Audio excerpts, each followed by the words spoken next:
Hey, it's Father Taylor here on a kind of changing weather patterns on Friday, October 23rd. I have a couple of announcements, and then I also want to talk to you about something that's more serious than just doing announcements.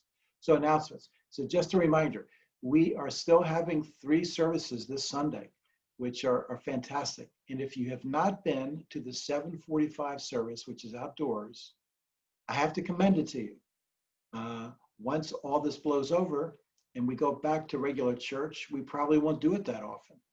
But I'm telling you, we have come to experience something of worship and God's presence that could have only happened outdoors. And maybe it could only have happened that early in the morning. So I'm not saying do it every Sunday, but we only have a couple of them left. So please make it a trial. Hey, if you were flying down to Florida, or going on vacation, you get up early for an early flight, right? Get up for the Lord in your community. Come on out, 7:45 in the morning. Very safe service, distanced, masked, bring your chairs. We'll provide everything else you need, okay? Just give it a shot before it closes up. We still have the 8:45 services going. Last week we had the two families that the folks that had been here the longest, part of our community, came in last March, right when the virus hit, and the other family had just moved in September. So new families, new kids, new faces, and you don't have to have kids to come to that service. It's a little different, but it's an enjoyable service that we have, and you're welcome to come and just support. Everybody else is there. And we have the 9:45 service, which is still available on Zoom. So none of that has changed. But we do have, again, our round 2 of experiments. 15 people can come to this service. We check you as you come in. You have to wear masks. We're distanced in the church. You have assigned seats we've already chosen for you. It's actually pretty cool. And last week, except the fact that I was so hard about all the rules, and once we kind of loosened up a little bit, people had tremendous sense of God's presence. You know, somebody said, it's very profound. I said, what was a positive about today? And this person who's been around a church for a long time said, it's just being in the building. You know, people have gotten married here. People have had their kids baptized here. People have gone through really hard times and really great times and been involved in all aspects of life, sitting in this place. When you walk in, I have to tell you, you know, your body just goes, this is the place where I meet God. And so it's a very special place. So we have 15 slots. Register in advance. We'd love to see you come to that. So other announcements. This is a great season of reflection. Stewardship is not just about fundraising for the church year. We try to do that with an emphasis on what are we thankful for. And this year, what we're really thankful for is God's gift to us in the community that we have here at Trinity Church Tarrytown. Not just that we have a church and church services, but that we have a sense of community where people connect and people belong. I can't tell you how many people have talked about how they would not have been getting through the last 7.5 months without that real connection of community, people calling, people showing up. And I tell you, if you get reminded of it whenever you come for a service. You know, we just completed having small groups on Psalms. So on Monday night, we had a Tuesday day group.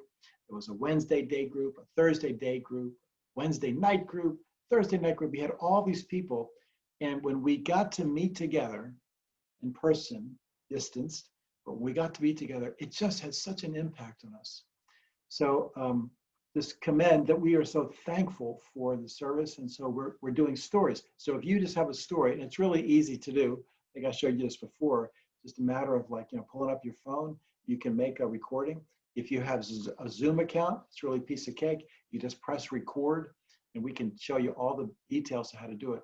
But think about one thing you're thankful for. What aspect of community this year in particular are you most thankful for? So you'll be seeing some more of those videos. And you can do one too. No pain, no strain. Just turn on your computer, knock one out, send it in. Piece of cake. Mean it. No, really. I mean, hey, I'm doing one right now. Okay. All right. We also have some stuff you haven't seen. We are working together with 2 other churches. We're already working on, believe it or not, lessons and carols, and a great Christmas pageant that involves 3 churches. So we have some of our kids already getting ready to like do their recordings for the Christmas pageant, and it's all going to be mastered and mixed and put together for a broadcast coming up. We're going to let you know the dates. So that's coming up. So we have some pretty exciting stuff going. But here's the piece I really want to talk to you about, and this is like a, it's a little bit of a come to Jesus moment for us.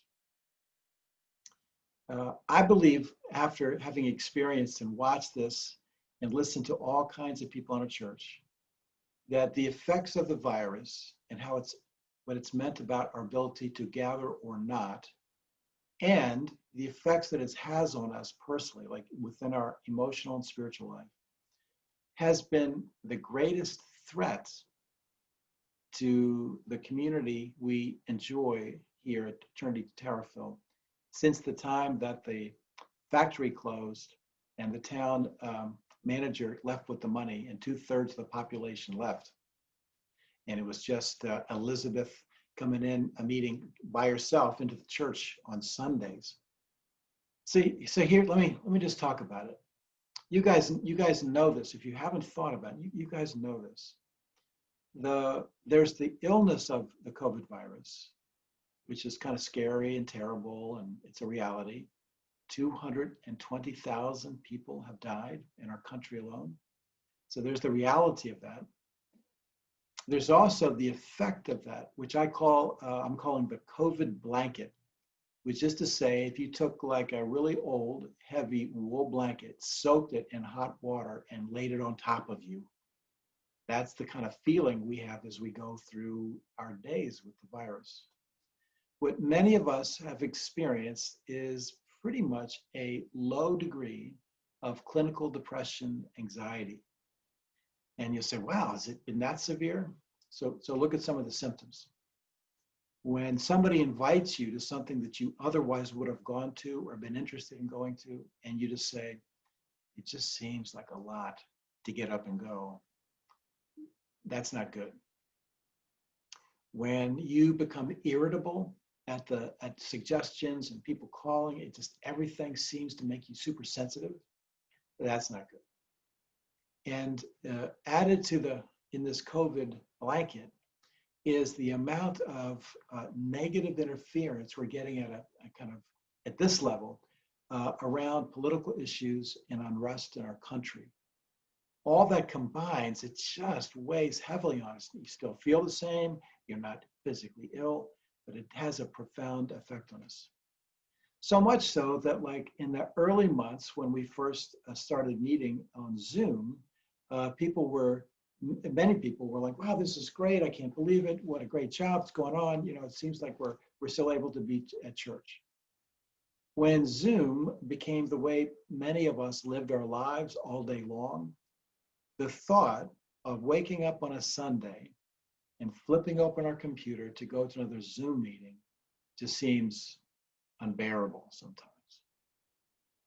And my guess is that if we said we're going to do some stuff here at the church, like an outdoor activity, getting out of our cars, it just seems like so much. So many of us have found other ways to try to kind of get through. And one of the things we may have left out is meeting together as a community.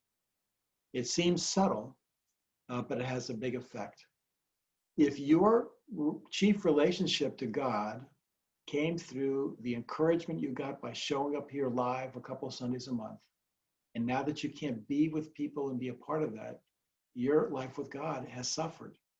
And I'm sure that God is like trying to find ways to draw you back. And we too, as a community, are trying to draw everybody back, because it's just so important for us to try to keep our community together. So I just saying that because you already know that, right? We've been going through it, but it's been heavier over the last 3 to 4 weeks. We've had no less than 5 burial services. So there's been a lot of mourning in our church. And then you still can't get back to the normal. It has a real effect on us. So why am I telling you about it? Spiritually and emotionally, I try to identify it. This is how I'm feeling. This is a reality. This is how I'm feeling.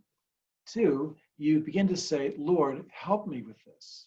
Help me to find a way to move beyond the inertia, coming to a rest that says it's just too much trouble to really get going and get involved. Ask the Lord to help you then. And two, if you get invited to something, even though it seems like something you don't do, if it's an opportunity to get together safely here at church or in some church type thing, please come. Even if it's not for you, come for the rest of the people who will be there, just to be encouraging by saying, hey, it's good to see you again. Each of us plays a role in encouraging one another. Hebrews 10, 23, 24, 25. Check that out.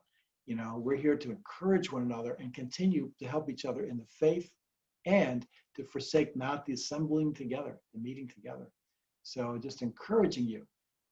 COVID blanket, depression, anxiety is a reality. We can respond to the Lord, who speaks to us even in the midst of all we're going through, encourages us, gives us peace, gives us joy, continues to bring life even in the worst times, and connect back with your community. If you get invited to something, take a deep breath, put on a smile, and just kind of maybe force yourself to do what you don't feel like doing, because when you get here, when you show up at these things, you will be encouraging someone else who hasn't seen you for a while. All right, so maybe that's a little more than you thought you were getting on a Friday. We're just tossing those out there. We're praying for you. Our 8 and 8 prayer group has really become prayer for our church community. You're all welcome to come join us at 8 and 8. You can see the links on our website. It's free, open. You can come once and give it a try.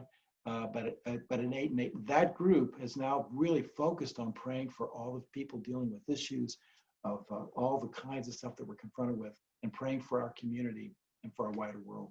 So anyway, just some words, a couple of announcements, and just trying to say we have to be cognizant of that COVID blanket and ask the Lord to help us. And responding to the Lord, you can be a person who not only gets encouraged, but becomes the person who encourages somebody else who needs a little more community in their life. Okay, so bye for now.